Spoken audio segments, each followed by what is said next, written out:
to do the costume right. So it's like there's like a whole like little padding thing that'll come on the bottom. So one, you got duct tape the little wee wee, and you got do that because cover girl don't cover boy, baby. Yeah. So you gotta cover that up. And then I do ass pads, hip pads, and then I do like a waist cincher to kind of like squeeze in all my little jelly rolls. Yeah.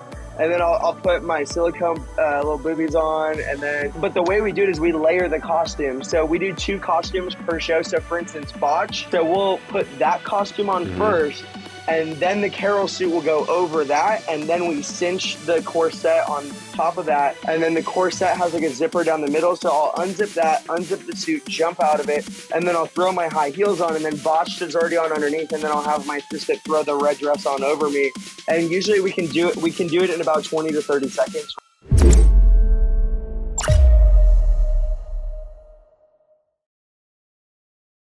Carol, welcome to the Underground Society podcast. How are you, man? I'm amazing. How Good. are you? I just wanted to take a second before we get into anything to just thank you for pitching yourself. A, I needed a guest, so thank you for that.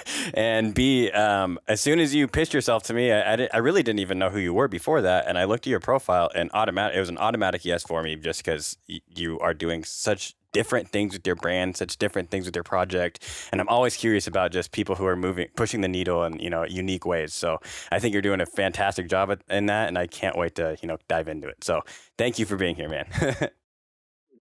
Anytime, man. It's definitely been really crazy, like bringing it all forward and kind of like just like do my own thing with it. It's definitely been like really crazy to like just like come up with all these like really different ideas in my head and like bring them to fruition.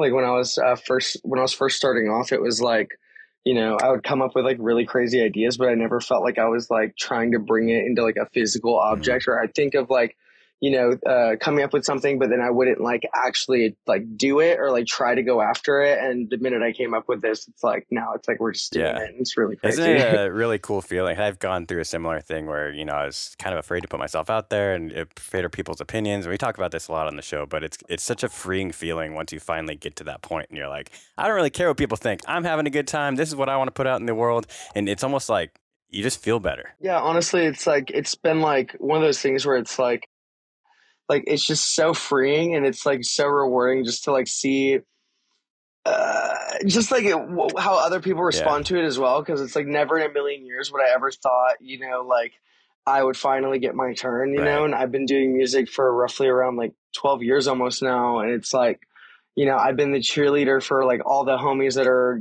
doing their thing, and like they got their chance to pop off, and now I feel like I'm finally getting my chance, and like now I'm getting to leave the bleachers for once and actually play games. So it's fun. Congrats, man. So one of the things that caught my eye about your brand, obviously, which catches, I'm sure, most people's eye, and kind of what we were talking about, putting yourself out there, is just the costume and the theatrics of everything that goes into your project. Where did those ideas kind of come from? I know at a young age, you've always liked the haunted stuff. You've always, you used to do, I think, haunted houses with your dad. Always been kind of into that kind of thing. But when did the ideas start coming into like your music project?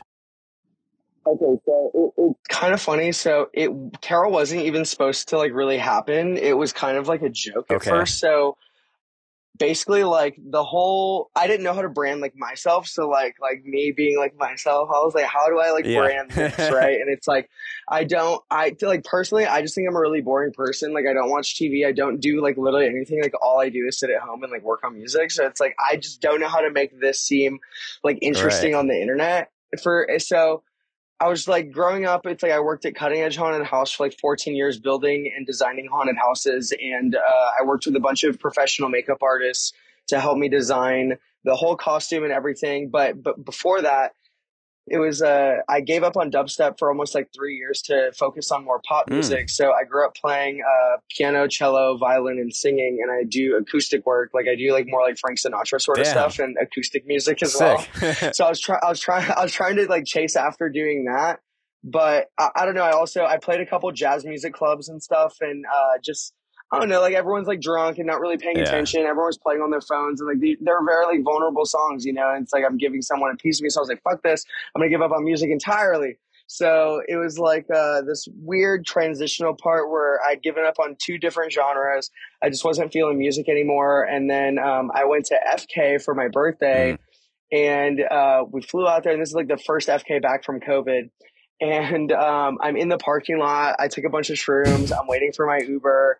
And it was a joke. So I found like this nasty looking thorn bush plant on the ground. And like, oh, no, I love comedy. And I was Yeah. trying to like make all my friends laugh. And it was like on my birthday. And like in real life, like I'm a twin in real Oh, life okay. too. So it's like, so it was like, I found this plant and I was like, her name's Carol. Like she's gonna like go up your booty hole and like probe you and like turn you into like this little alien creature. Like, have you ever seen the Goosebumps episode where like all the plants take over the school and they like possess the teachers and stuff? I don't think I It, have, it, but I it, know about yeah, Goosebumps. So yeah, it's like adjacent to okay. that. So it's basically like okay, so basically like that was the concept, and then I was like, so the whole goal of Carol is like she's gonna fuck your taxes up and make you possess you to do your taxes wrong because she works for the IRS and it's like a pyramid scheme.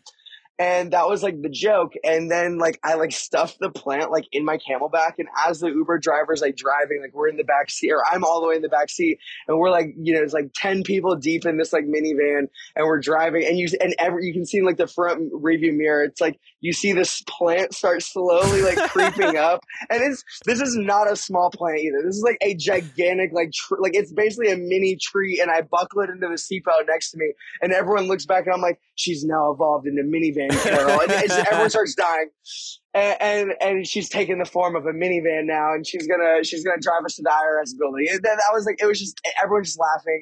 I guess you would have No, never been there, but it's it's like hilarious. Yeah.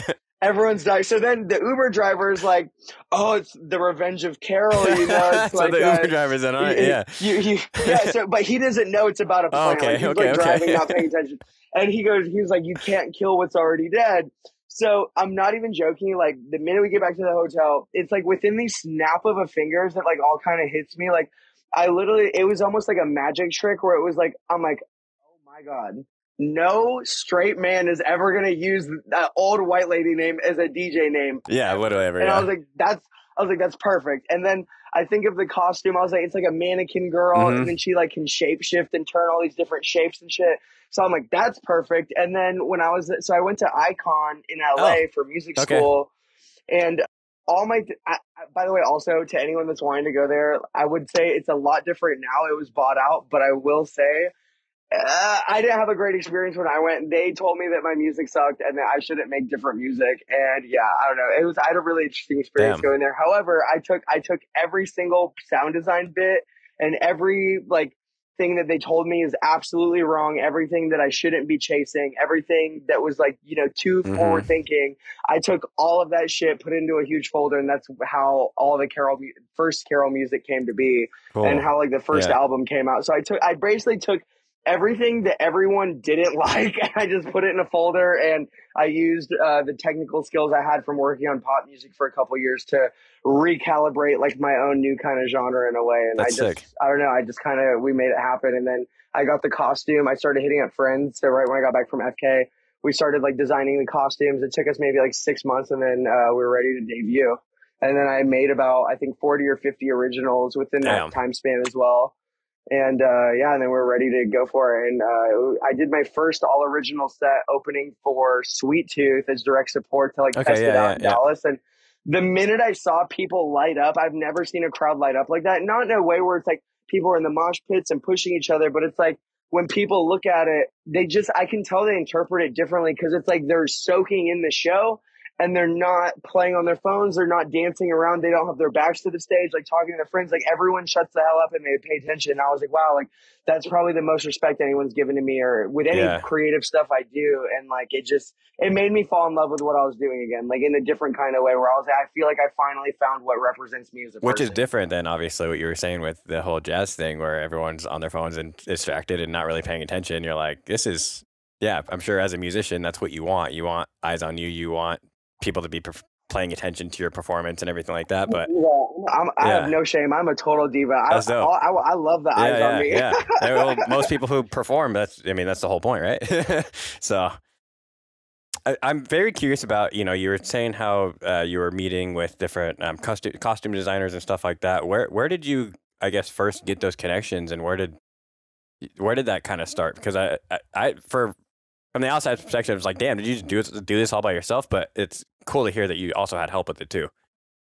I would say like a lot of the creative direction was definitely run by Yeah. me. So pretty much any ideas that I came up with, I would basically go to my haunted house people. So we had amazing makeup artists working at the haunted house. Liz McCracken was one of them. She Okay. got to work on a ton of huge projects. She got to work on The Walking Dead, a bunch of other Whoa, stuff. So sick. she was the one. She was the one that kind of like plugged me into doing stuff. I also did FX makeup as well. So Okay. I trained at like 10 or 12 years old to do FX makeup, and I got to do a couple short films. I got to be an assistant on One Wrong Turn, just like slight stuff. Yeah. I think I was like 15 or 16, and I graduated high school early. I wasn't really like into just being at school. Like Yeah. I wanted to do creative stuff. So I was sewing costumes together. I was doing fashion design. I was doing FX makeup. Like I wanted to do as much stuff as I could creatively.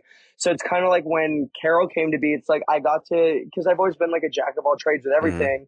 And I also, did cheerleading, gymnastics, and that's kind of where I got like my dancing stuff from. And then, I've always been like a little pyromaniac, setting like shit on fire in my backyard and like blowing stuff up. So it's like that's where I got like the whole setting myself on fire bit for the show as Yeah, that's well. crazy. And That's so cool. I basically I took everything I had and I basically wanted to like put it into one ball of worms so it's like I could have fun doing my project like pretty much every day of the week. So it's like if I don't want to feel like working on music, Hmm. I can, come up with new different like concepts and special effects and just all of it.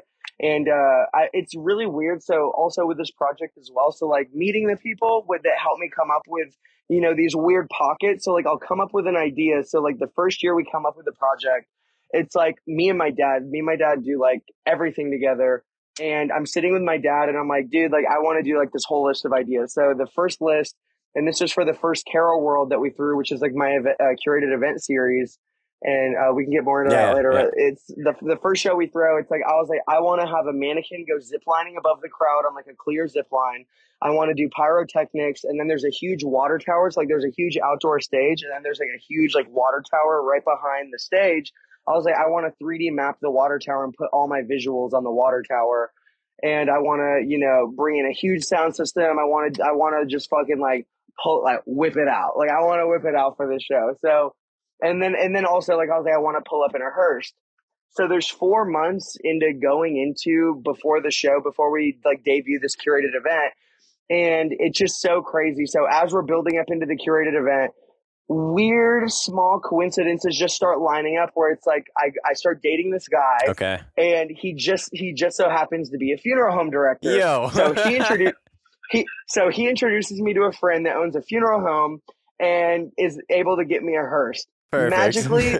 Magically, after a week after that, I meet some people with a projector that can 3D map the water tower, and they're like, "Yeah, dude, well, we love the community. We'll come out and support it." Yeah, yeah. And then right after that, my dad's like, "Oh yeah, I bought this zip line at Home Depot." And then I ordered a mannequin, and we got everything ready to go on that. And then my buddy Josh Kavanaugh hits me up and is like, "Yo, I just ordered this brand new bumping like 10 double stack 18-inch DAS sound system Sick. and a huge line array system." And then another buddy D, he used to work at Green Elephant. He was like, "Yeah, bro, I got you on an LED wall. We're gonna bring everything in. It's gonna be crazy." And I'm just like, "Oh my god!" It's just I didn't even have to Yeah, ask, it and just it just kind happened. of fell into Right. place. And I'm not even joking you, in like almost a weird paranormal kind of way, where I was like, "This is like some meant to be fate like Yeah. type like path Right. shit."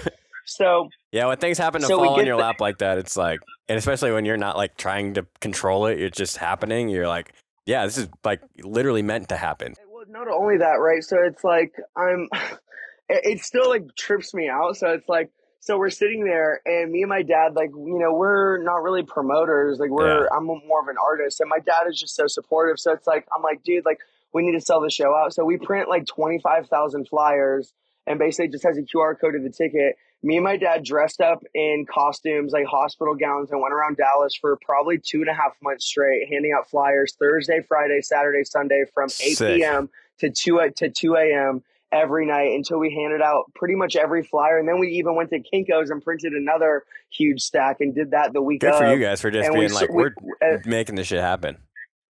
and then we sold it out. So the first show ever, this was like our curated event. Like it was just me and my Yeah. dad doing it. We ended up selling it out to close to like 1,300 people. It was Sweet. freaking Yeah. nuts, dude. It was What venue was nuts. it? So it was Green Elephant, the Okay. backyard of Green Elephant. This was before they got in trouble and had like Mm-hmm. capacity and all this shit now. So it's just like back then. It's like there were, oh my god, if y'all went to the early grime, if anyone on this podcast went to the early grime fest, they know how crazy that venue used to get back in the Yes. day. Yeah. It's That's what I was gonna wild. say. Yeah, Grime Fest used to be at that venue. I was one of the first people that helped start Grime Fest back Ah, in the okay. day. So basically, like the way it all kind of went down, and this is also how I met Sudden Death as well. I was gonna ask you Like about that. so it's crazy. So basically, like back in the day, me and my dad grew up like living in like a Motel 6. We didn't really Oh have money. shit. We grew up homeless, and I was like early graduated high school. I was just turning 15, and I was like, I want to throw like my first show ever because no one would book me. I was a little Yeah, 15-year-old kid, yeah, so yeah. no one was Yeah. really like Liability. this was pre. Yeah. Yeah, pre Grand Fest, pre everything. So I made a fake ID online. Like I took my paper Mm-hmm. permit from the DMV and I like changed all the information. I brought it to Green Elephant. I was like, I want to throw a show here, and don't want to get in trouble now. But yeah, basically I did that, and so I booked the show, and same thing. It's like I went by like so many different names. I think for this show I went by Substruction. That was like one of my first DJ Okay. names I went by. So if anyone's heard that name, like don't ever say that to me ever again. But it's like so we're setting up the show. And I reach out to Sudden Death, and this is when his name was like spelt with a U. And I was like, Mm-hmm. "Yo, I'd love for you to come and open up for the show." Yada yada yada. And accepts the offer. He's supposed to come out and fly out and do the show, but then he got another offer to do a show, I think in his hometown. And this was like pre base weight. This was like Right, pre right, like any show like that. So he's not able to do it. So then Hesh ends up playing his first show ever, and this is right before Pull Up comes out. So like literally like Hesh ends up coming and opening up for me and plays his first show ever, going back to back with an old friend of ours named Bracket. Okay. So that was how I ended up meeting Hesh, and then he opened up, and I think Hesh was 14 at the Yeah, time, because he's like a year younger yeah, than he's me. what? Well, how old are you now? 20, 24, so he's 23. 23, Yeah, that's right? crazy. He like super successful, like 23. He was successful. He's been successful, but it's crazy. He's one of the like youngest, I think, artists that really like went to that level at that age. Yeah, and it's like it's one of those things where so then I moved to LA, like kind of like shortly after that, like a year after that. Then Ham Promotions Grime Fest, they kind of approached me, and it was Plurizard Adrian running it at the time for Grime Fest. He asked me for a bunch of advice, putting in a good word for artists. Same thing with Ham Promotion. So I kind of helped collaborate with them before I left to go to Icon, Mm-hmm. and helped with all of that stuff. So then I would go to Icon, and I'm like couch surfing. So I was sleeping on Al Ross's couch for a little bit, and then I was in between his house, Ben's Mixer's house, my ex fiance that lived in LA, Okay. and then like a couple other friends at Icon, my friends Asher and Chase. I was sleeping on their couch and just doing the whole rounds, and I was paying for college out of pocket, like working at El Pollo Loco, like living in my car, and I got fired from El Pollo Loco for stealing a cantina bowl. So it was really rough out there in LA for me. Like I was not doing well, and I ended up getting another job as like a barista at like some like little like Vietnamese coffee shop, and then they also fired me because I couldn't speak Vietnamese within like 2 days. So What the? Damn. it's just some LA Yeah, shit. yeah. Like just how LA is. So I ended up just kind of like doing like kind of like underground like dominatrix stuff, which also played into the Carol Caustic. Right. So I became like a part-time dominatrix, which was very interesting. Explain what that is. I've heard the term before, but I'm not 100% sure what that is. It's like where they like tie people up and like whip them. Oh, And shit. it's kind of like the Catwoman suits and stuff. Yeah, so it's kind of like I got into that. It's more like it's not like escort stuff. It's more like kink stuff. So Got I it. got into that side of things, and yeah, became like a dominatrix of sorts, and was doing that, and that's how I afforded college. And then my ex fiance helped me out a little bit with it as well. Sweet. And that's kind of how I got through Icon. Yeah. Do whatever you got to do, man. It really just sounds like, yeah, no one was giving you an opportunity, and you were just like, I'm gonna make this shit happen. And yeah, that's sick. What was it like? I mean, let's go back to the costumes. I still got a couple questions on that. I noticed that you have a couple different versions of it, right? You have like the dominatrix bald look of Carol, but then you also have like more like the drag queen type look, right? How is there other forms of Carol? Okay. So there is. And this is what I'm most excited to talk about on this Yeah. podcast. So this is what I have coming up for this year, and this is what I've been holding off on talking about a lot. So I wrote a book series for my project that it's going to be coming out in October of this Sick. year. We're going to be dropping the first book. So I think it's like 45,000 words, but it's 24 chapters, and basically each song. So it's going to be a book and an album combined into one. So Yo, this will be the genius. first That's sick. this will basically be the first story, which will describe Carol Yeah. and basically what she is in the origin story of like Carol. So basically the story is, and this is like a brief Yeah. Yeah. synopsis Yeah. of the book that I wrote. So there's a 16-year-old girl that lives in this town of Beacon, New York, and she ends up getting pregnant with this child. And it's kind of like in secrecy. And her mom, her dad had just passed away, and the mom is going through like this really bad depression. And she has the baby in secrecy, and the boyfriend of the baby, his family owns like this kind of like this like kind of like it's a morgue, and it's also a like an orphanage. Okay. So his family takes this baby and not knowing that it's like their child. And as the child gets older, they realize that the baby has been born mute, so he Right. can Right. Right. hear. Right. He's He not just deaf, can't. but Yeah. he can't verbalize back and like talk. Right. So it's one of these things where the kid starts going to this hospital that the daughter's mom works at. And finally, the mom realizes after doing blood work that the baby is related to their family. So she pulls out this book, and it's kind of like this prophecy. And it's basically written in this family prophecy that, like, once Carol's, like, it's basically Carol is the creator of their family, and they have these superpowers they don't know about. And basically, once Carol's twin sister comes to Earth and, like, unleashes evil and works with the government to unleash all this evil on Earth, Carol must come back to Earth to basically destroy her twin sister and rid the Earth of evil. So basically, they must sacrifice this child in this hospital to bring back Carol. So they basically put me into this fire pit, and that's why I set myself on fire for the shows.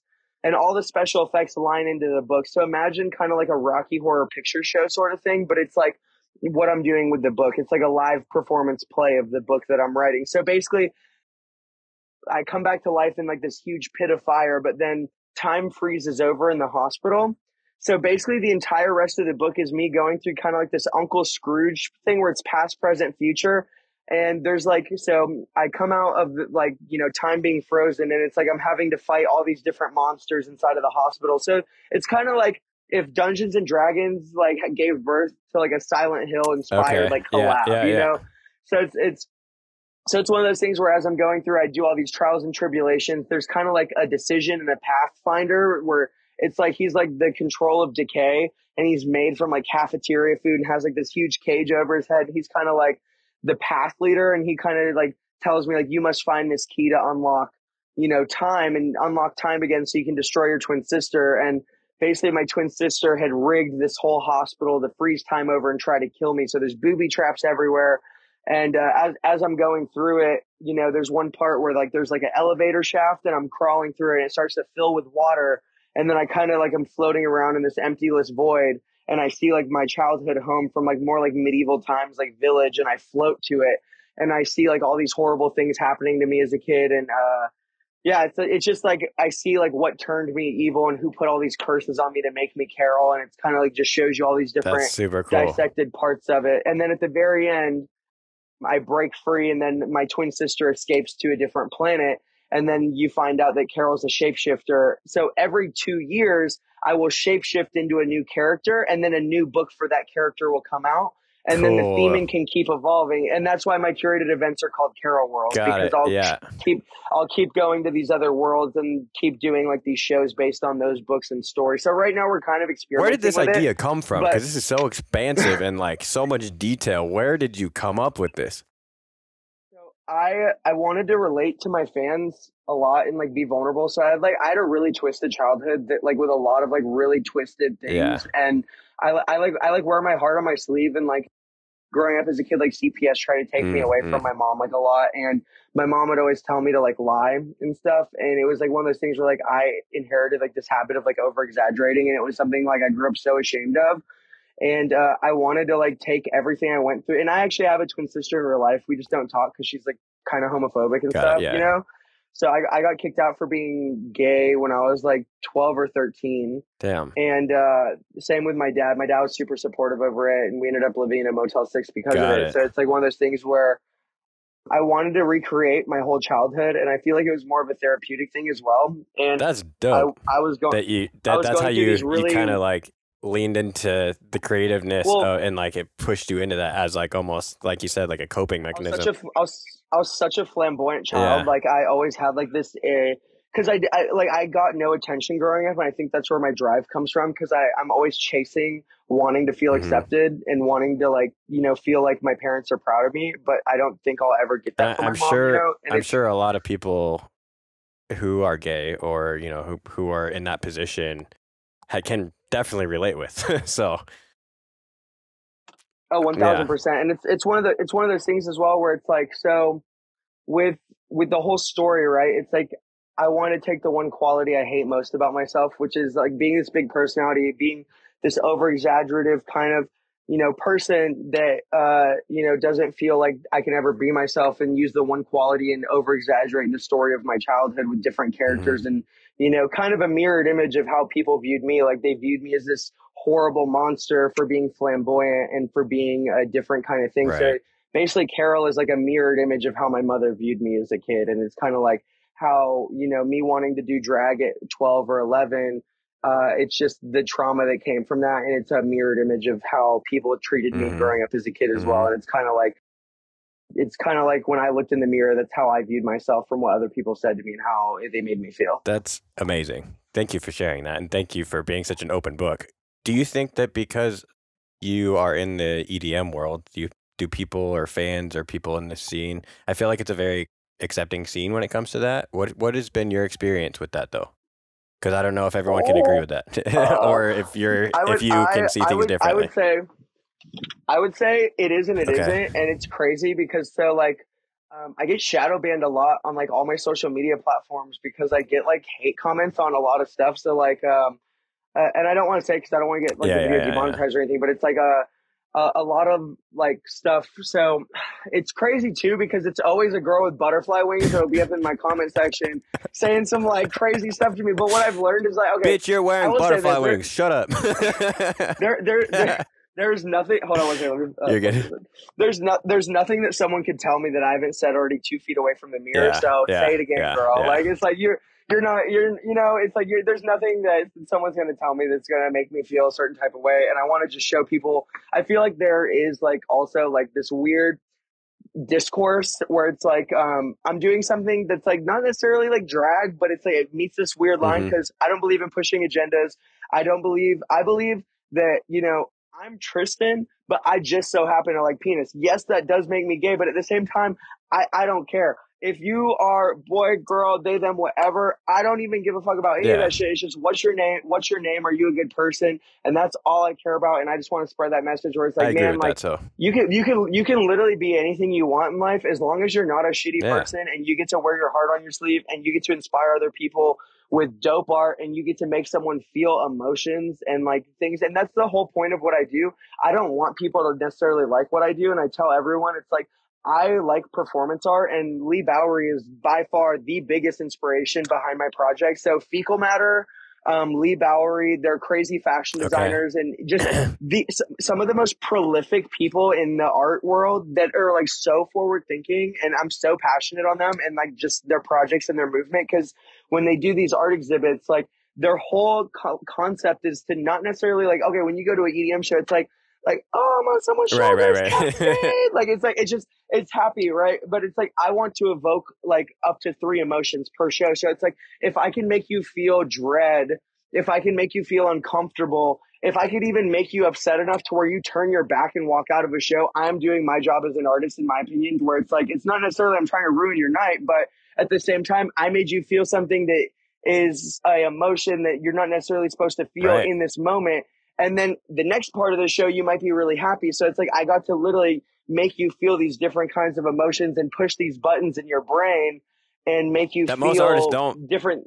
provide that feeling too. I mean, when I look at you, when I look at your brand, when I even listen to your music, you definitely it's so unique. So People appreciate yeah. it, man. And it's like I just want to show people like I want to bring a different side of performing art into this, and I want to push people's buttons. I want to like rile people up. I want to make people excited to come out. I want to make people, proud to come Mm-hmm. to my shows. I want people to feel like, and the coolest part about all of it too has been like so many people don't even really pull their phones out and record, and they're in the moment. And like, that is why I do the shit, That's man. It's sick. like, Yeah. what I mean, it's just, I want people to look at everything and remember it. It's like, and it's so when I do all the crazy stuff and everything, it's like, obviously some people will be recording, but it's like so many people are just in that moment, and it's like that memory will last a lifetime, and that's why I do this shit, man. I will do anything for the bit. I don't care.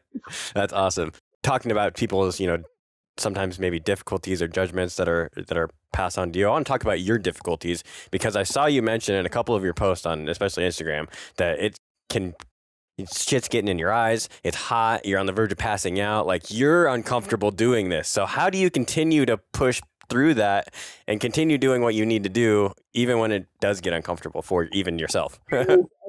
So basically, like, I have like this weird switch, and this is how I make music. So with Carol and making music, like, I've learned to find the switch in my head, right? So when people ask me like, how do you make music? How do you do all this shit? So I make roughly like a song or two a day, at least a playable. And it's like, people are always like, how like can you push your brain to do that?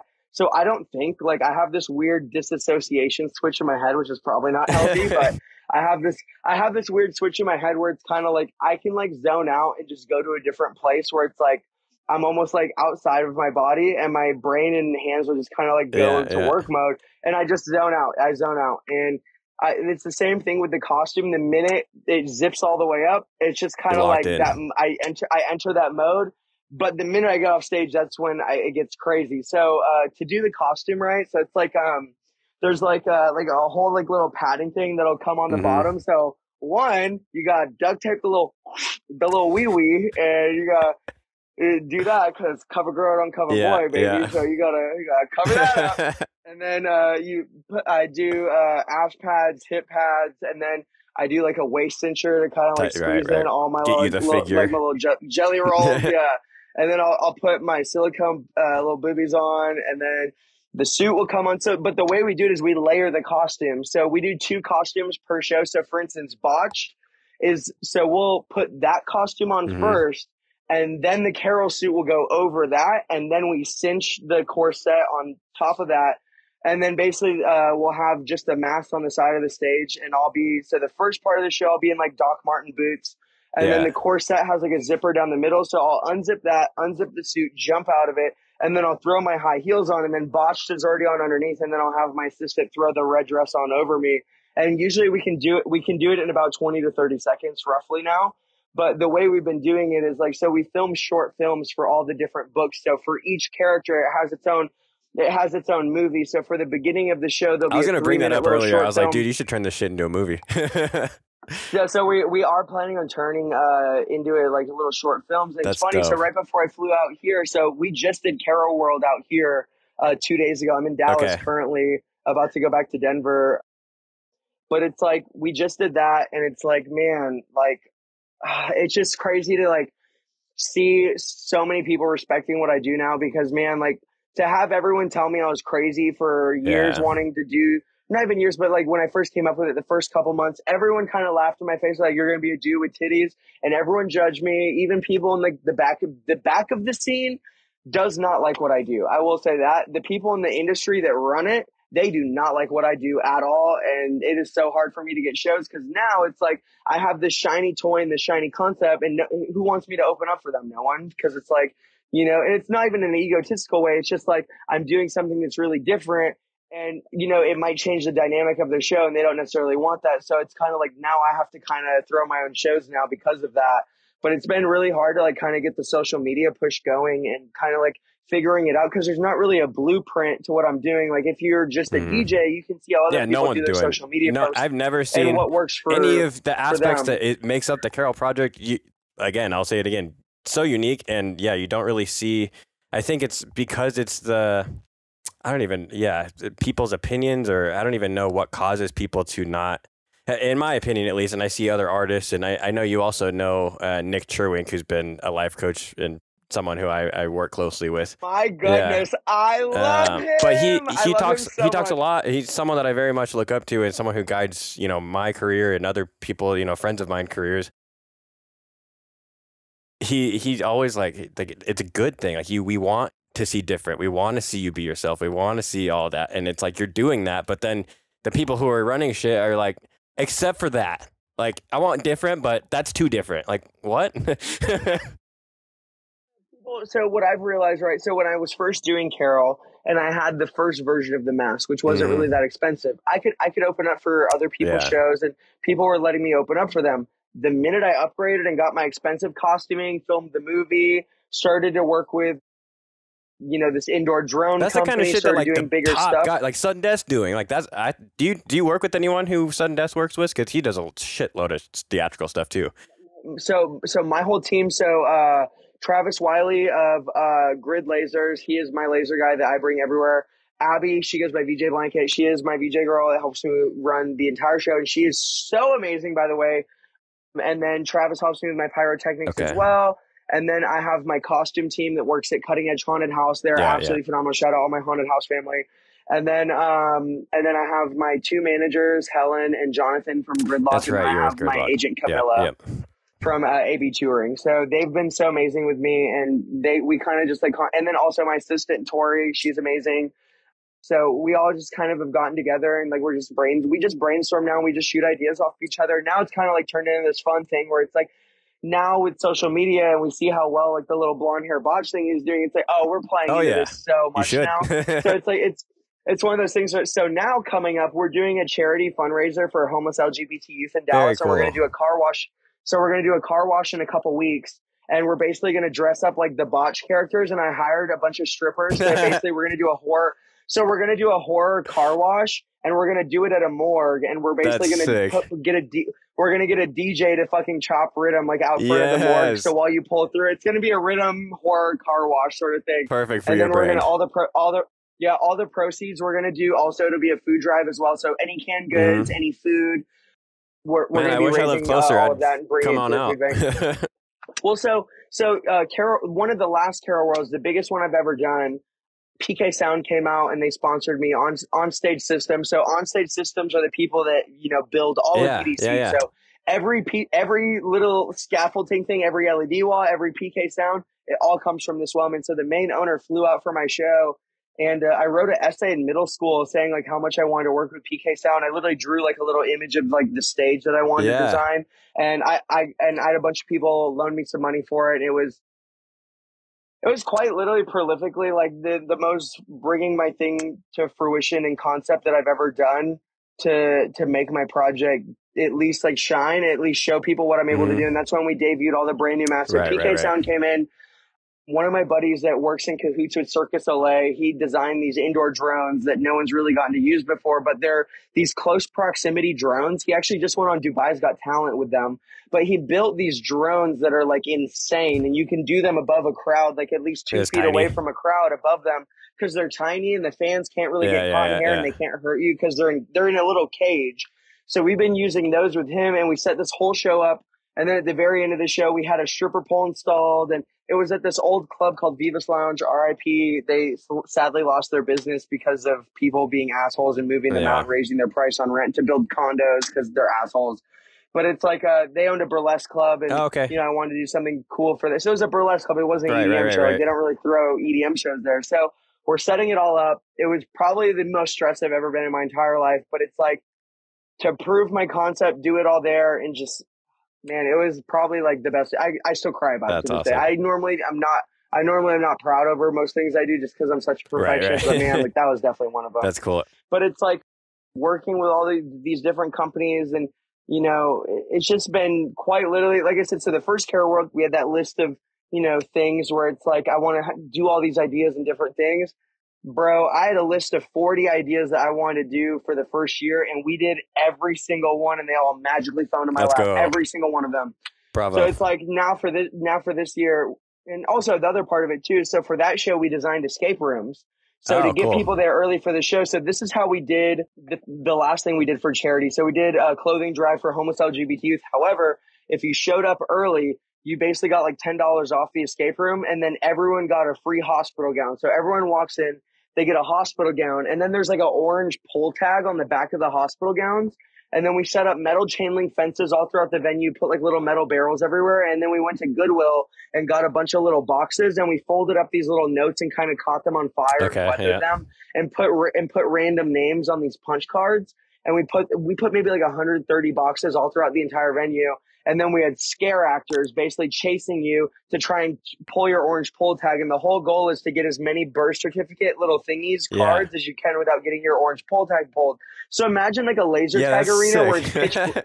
so it's like pitch black and there's red lasers going everywhere. And then I'm on stage with a Moog just doing weird movie sound design and like horror sound design scapes and like So banging on cool. shit and making weird sound design and kind of doing like more like creative forward thinking stuff. So it's like, and then at the very end of the show, whoever gets the right name, we do a bingo drawing, and then whoever gets the name, basically it's like you win a 3-headed porcelain baby doll that's being blown. Nice.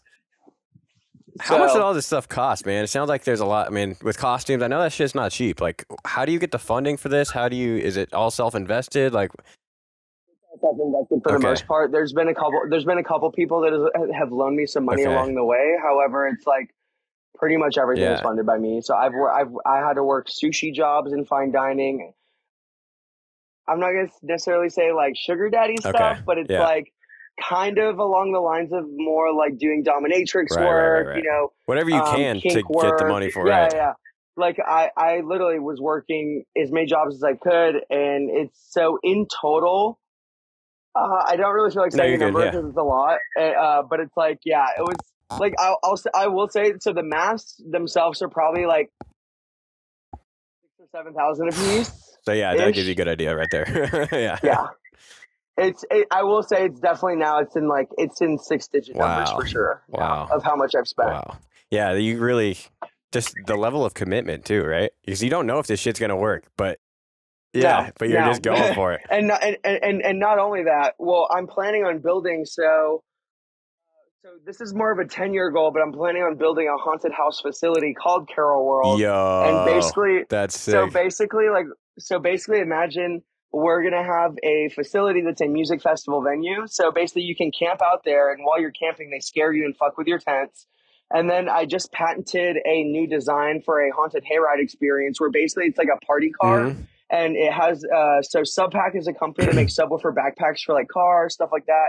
So it's going to be a silent disco technology where someone's DJing from a huge tower in a cornfield. And as you go around on the haunted hayride, you have silent disco headphones on and you get to party on the car and drink. And it's like BYOB That's sort fire. of thing. I love that. And then there'll be 3 haunted houses all themed off of the first 3 books I'm releasing. So Carroll Psychiatric Hospital.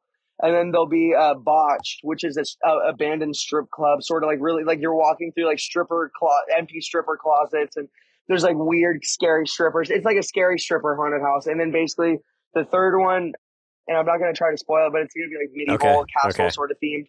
And then we were in the proximity of trying to design some of that right now. And then also the stages we're designing for it will not be typical stages. So it would be 2 stages for music, and then we'd also have a 3rd stage for magicians, because who would not want to see a magic show at an EDM for event, sure, you know? So the stages are basically going to be like haunted house facades, and we're going to animate the walls to where we're going to put them on weightless ball bearing systems, and then the walls. So let's say it looks like the huge front of a hospital. Mm-hmm. The walls can basically turn, and there's LED walls on the backs of them where you can have a whole show with live actors acting and doing things. And then all of a sudden you get both elements of an EDM show with the haunted houses. So it matches the facility. It doesn't take away from the design of the entire facility, and everything can be like all one theme. So it's like the Disney World of dubstep and horror. I have such a good feeling about just your future and where you're going with everything. I think, that's amazing. I can't wait to see you continue to grow. But also, so we have 2 versions of that. So that would be like the biggest facility. But I think the starting one that we're going to do is I want to create a boiler room venue. But I want to buy an old school like hotel in the middle of nowhere. I'm thinking like somewhere in Colorado. It'd be like in Vail, something like, you know, like that. Like getting a really OG, like it looks like a haunted Victorian hotel, turning the entire basement, like gutting the entire basement, turning it into like a 2,000 cap venue, but also having your admission ticket comes with a room for the night. So basically, the whole hotel is decorated like a haunted hotel. And then That's there's a so mini cool. haunted house inside of it with like, well, there's escape rooms in it too. So it's kind of like a mini festival, but everyone gets to party and kind of stay on Yeah. property, and they don't have to worry about driving fucked up. They don't have to worry about Right, Ubers. right. It's It's there. everyone gets to Right. come yeah, everyone gets to come party in the basement. They can go to their room if they forgot something. You know, you're already checked in through Right, right. security when you're in the hotel. So it just eliminates so many extra things, and it takes away like, I feel like a you lot of know, just people. like the burden. It's like being on a cruise ship, but you're not in the water, which is a lot of people's fears. Yeah, yeah. I'm thinking just the business side of this, because most venues, obviously, you want multiple artists to play that. You want to, it's not always going to be you playing there all the time. You're going to be touring. You're going to be doing other shit. You're going to be performing elsewhere. But I think that concept can be used in more than just the Carol brand. Like, more people would be interested in using that type of technology. So, Also, we're in the process of building some new holograms right now too. So like, basically, I've been taking like these little computer fans and like, you know, like the little yeah, square yeah, computer yeah. fan. So I made like a 20-foot tube, right? And we're basically going to design it for. So one of my next Carol Worlds that we're doing, where you're basically going to set it up on the ceiling and you hook in a fog machine to it. And it has like these little misters on the top. So basically, it'll be a thin curtain of like fog and mist that'll come through. And then imagine all the lights in the venue go off. It's in the dead center of the crowd. The thin wall will be pushed down enough to where it's fast enough where you can't really see it, and then all of a sudden a projector will hit it, and it'll be like this blue light version of myself, and then on the screen it'll literally look like a hologram is floating and talking to Uh, you. Very cool. Almost like like Excision's new visuals, or like an Amoeba type level of visual experience. Yeah, Yeah. sort of. Yeah, but it's like floating Yeah, above you yeah, in the yeah, crowd, yeah. sort of That's thing. yeah. So it just tripped people That's out. cool. I wanted to ask even more about the sudden death relationship, because obviously you knew all those guys like before they became the big projects that they are today.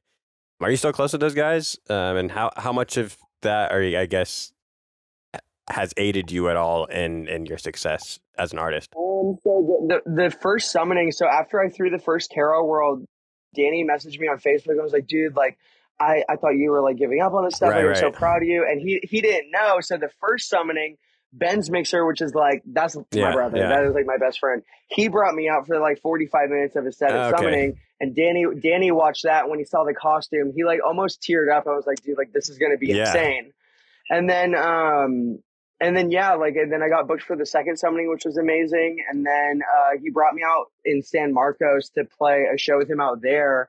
But honestly, he's just been so busy, Right. and honestly, everyone in the industry gets so Yeah. busy. So we haven't talked in a little bit, but Still we're always homies. on good terms, and I love that kid. I love that kid That's so much, dope. man. Mental health is a Yeah, yeah, struggle in this yeah, industry. All yeah, right, people don't yeah, understand. People don't understand like the level of balls and guts it takes to not only wear a costume with titties yeah. and be a whole ass man, like almost 6'1" man underneath the costume, and not only that, to boot, a hairy man, and then have to deal with the discourse of all of that on the internet, on top of having to meet unrealistic deadlines with myself because I'm the boss, and I clearly like torturing myself Yeah. and creating creating very unrealistic deadlines. But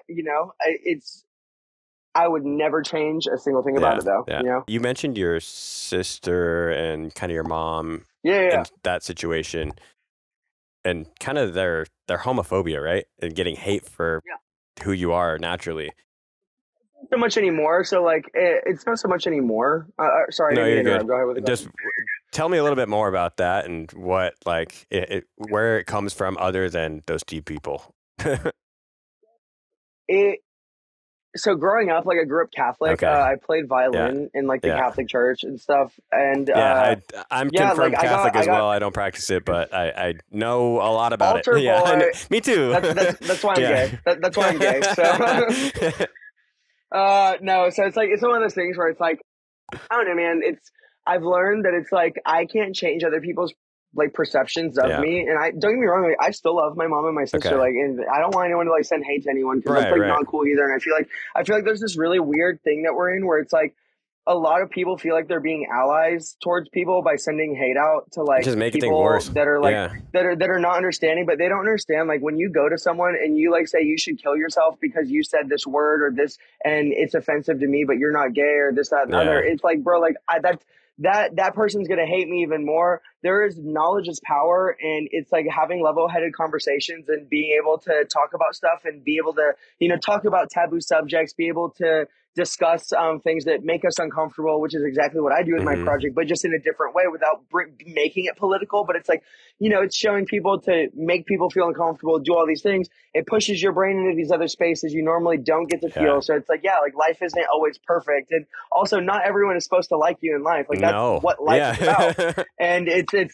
took me a long time to realize that. But as soon as I was like, I'm not for everyone. I don't have to please everyone. The only person that I need to please is myself.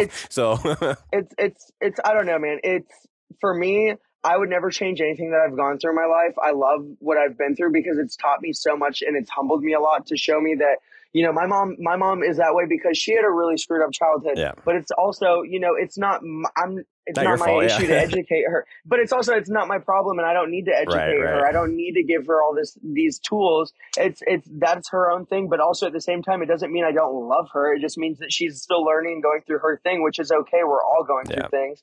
And if she's going through something and makes her not understand me at this very moment in time, it's like, that's okay. It's like everyone goes, like you do not understand someone's life through 140 characters. That is just point blank simple.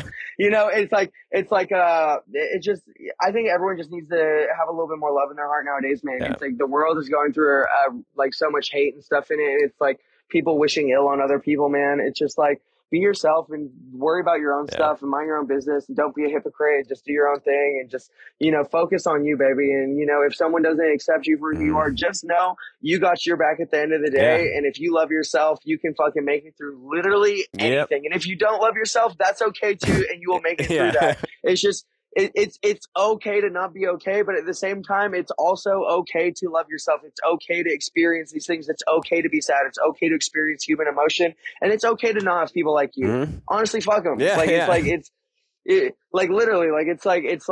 I'm at the point now. I don't know how you feel about this, but I'm at the point now where I like almost kind of want people like, not that I want people to dislike me, but I like when I hear someone like you don't like me for this certain reason, I'm like good. Like, it's one of those things where like at my shows, I always tell people, I'm like, if I don't make at least 20 people walk out with like a really upset face on their face, I didn't do my job. I didn't do my job.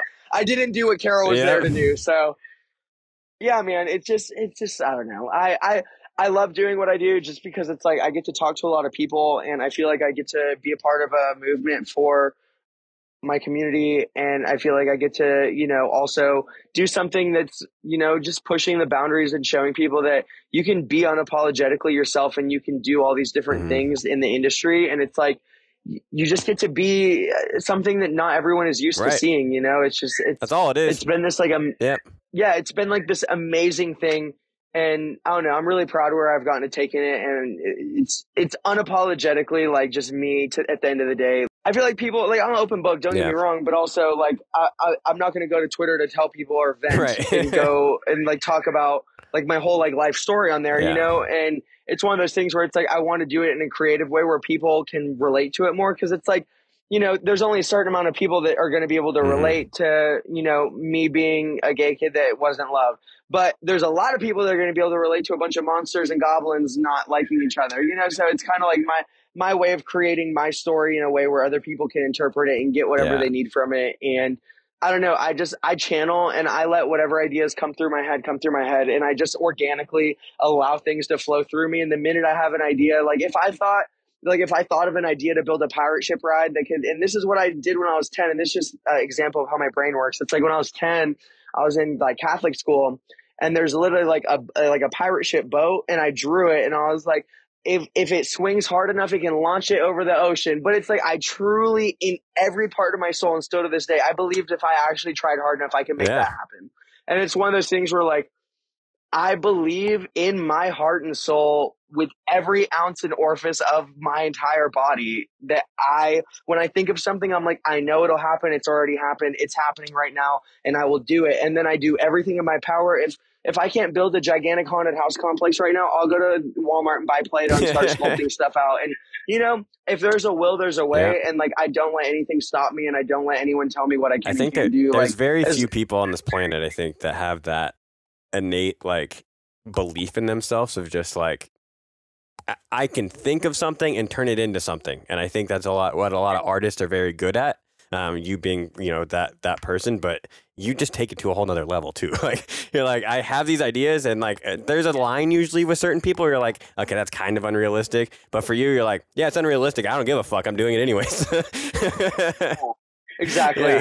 It's just like, I don't know, man. It's like, I love pushing buttons, bro. I love just doing the thing. And it's like, I will always continue to just be outrageously Yeah. crazy and just all the above. Where did that confidence, or, especially with the hate that you've gotten and everything like that, how do you personally stay so strong when you are getting that?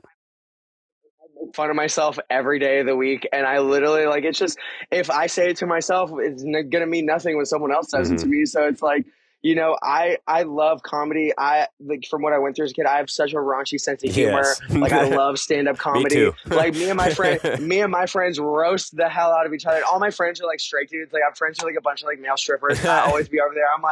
I'm like, girl, yo clothes look nasty. Or like, we will roast each other so hard to the ends of no return. But it's just like, I don't know, like, like, I don't take anything Yeah. serious. It's like this person's complaining over the internet. Oh, Yeah. so like, I'm Yeah. still eating a steak.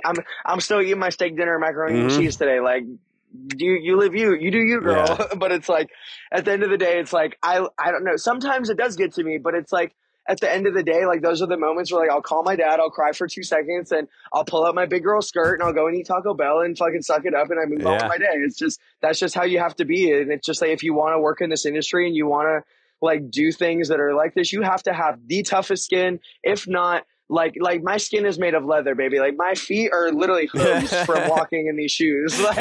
It's a tough walk, but like, if you're gonna walk the walk, you got to talk the Yeah. talk too, Yeah. and you got to know how to do it. And it's just once you start doing it, it's also a language in itself. Like, the industry in the back of house stuff, it's also a separate Yes. language. And once you start, doing everything, you get more used to it. It's just, I don't know, man. It's You just figure it out as you Yeah. go. Yeah. And I'll put you this way: I have failed a million more times than I have But succeeded, that's why you're and that is successful. the point. Yeah, that is the point blank truth. The only way, if you want to get really good, glue your ass to a seat, make 100 Yeah. songs, throw them all in the trash can. Everything you make after that will be golden. And not only that, fall on your face along the way. I've rebranded like 9 times. My first DJ name was Molly Monster, and then it moved to Perfect, and then it moved to Substruction, and then it moved to Blurb, and then it moved to Medulla, which a couple people know that one Okay. because I had a couple releases on Audio, and Okay. Yeah. Interval Yeah. was doing Yeah. stuff with that. And then it switched to Carol, and then my other projects so my real name is Tristan. So my acoustic project is Tristan Lloyd Rakowski, like my Hmm. full name, and then my UK wave like electronic stuff is called Pink Fuji. Sweet. So Sweet. so I run 3 projects currently right now, but it's like, I rebranded and threw spaghetti at that wall Yeah. until it stuck. And when it sticks, you'll feel it. And it's like, I don't know how to describe it other than you'll think you have it, but it's a sparkle Yeah. in your chest. Like, it feels like butterflies. It feels like you're going down a roller coaster. The minute you see it, you found the one. You just know. And it's okay for it to take time. And I'm the most impatient person on the planet Earth. I want it That's now, and one I thing want that it you like, I gotta want it have now, in and I this want it industry fast. too, is patience. Yeah. Yeah. I've waited and been. This is when you know it's right. You'll be willing to wait, and you'll feel it. And the minute I was like, okay, I can wait for this. I'm going to do it right. I'm going to make sure I do everything in a certain order. I knew that it was the Yeah. right thing, and then everyone else noticed.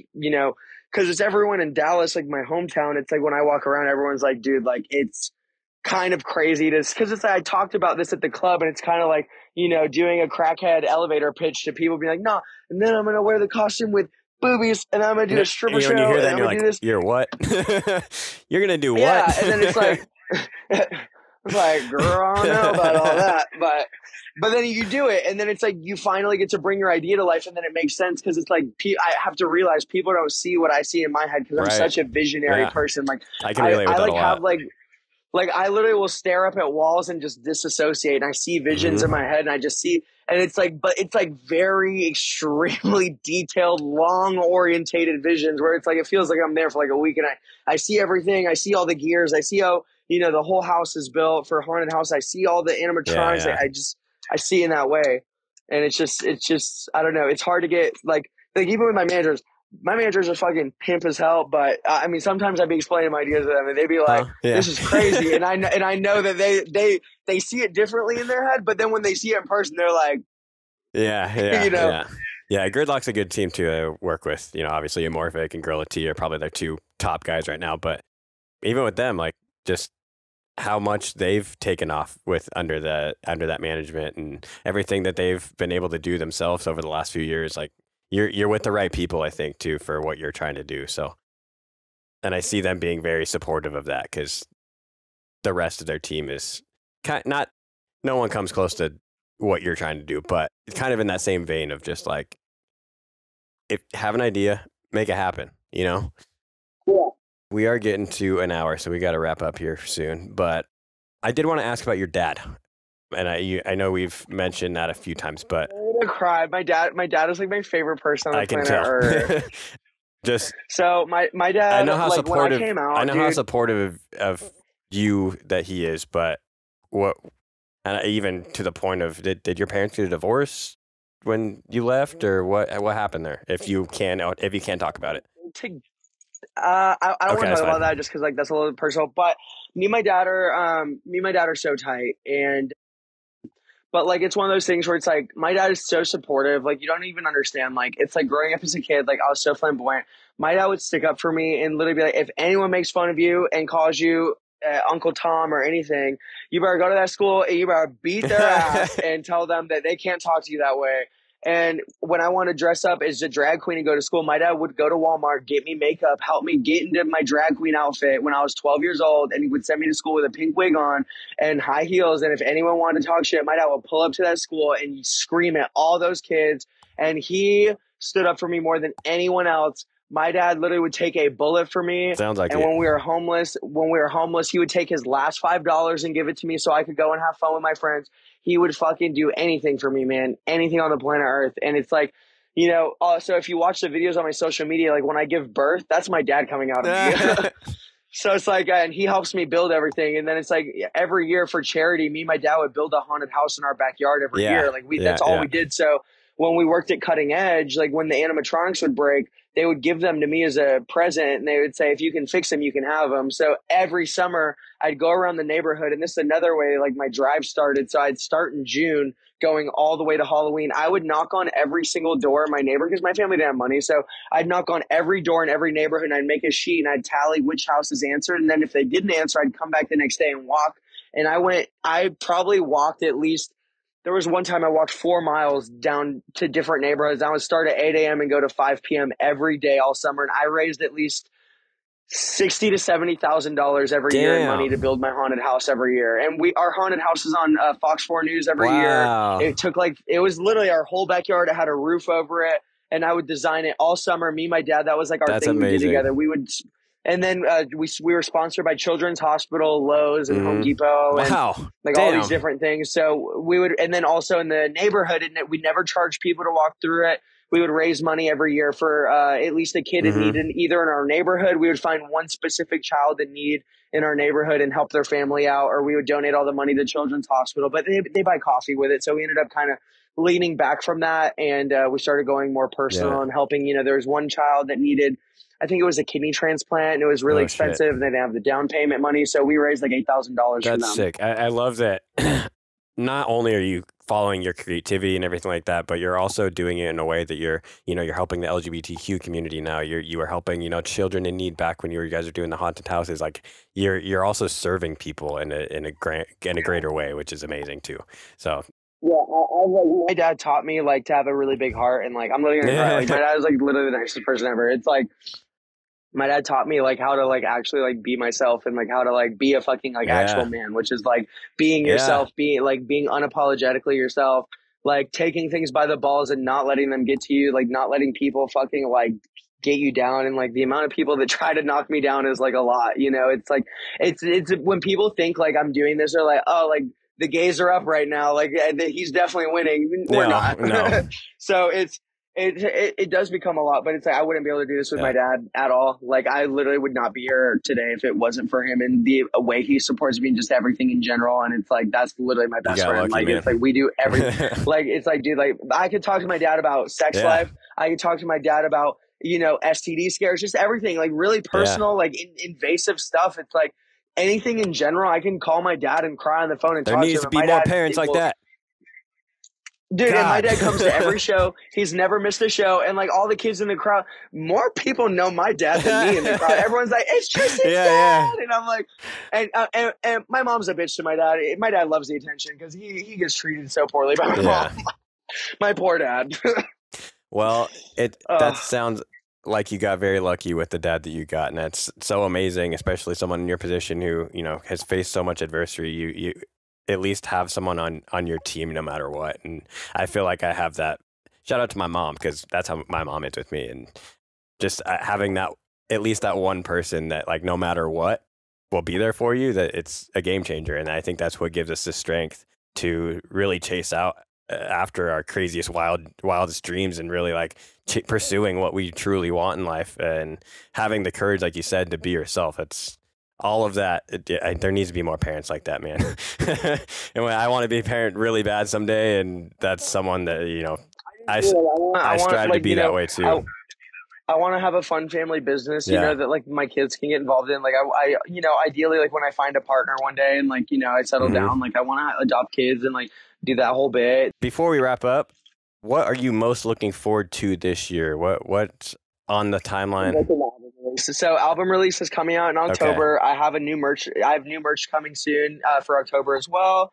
And then we're also shooting a bikini calendar for Botch that will be dropping for Christmas as a Christmas special for next year's calendar. So it's going to be like the Carl's Jr. cheeseburger commercial, but it's going to be like on a hearse. It's going to be on a hearse with like all my stripper friends. It's going to be so much fun. Support sex workers, support your friends, support local businesses. And if someone doesn't love you, love yourself, baby. That's all you got. Absolutely. Final couple of last questions.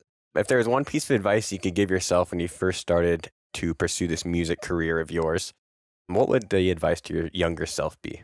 Push myself harder. And even though I already pushed myself really hard, just don't let the failure get to you. The failure, it's a trick. And we as a society fail to realize, like I said earlier, knowledge is power, man. And it's like, the more you fail, the more you learn. I will say this: winning feels less than losing. If you don't get booked at festival, you will feel that more than if you play it. Because when you play it, you're so focused on doing a good job. And then afterwards, it's like you don't really feel, it's over and it's done. And you don't really feel, it's with bigger things, obviously you'll feel satisfaction, but it's like, it's not what people think it is. And failing feels more than losing. So just remember, that feeling, will just use that and channel it and make it push you to drive harder, honestly. Sweet. Well, thank you everyone for tuning in. Thank you for your time, for being here today.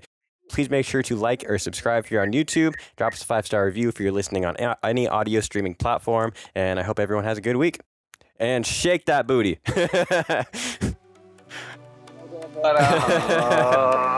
Awesome, man. I love Sexy Red. Sexy Red, if you're listening, I love you. Yo, y'all have a great day. I love y'all. Mwah.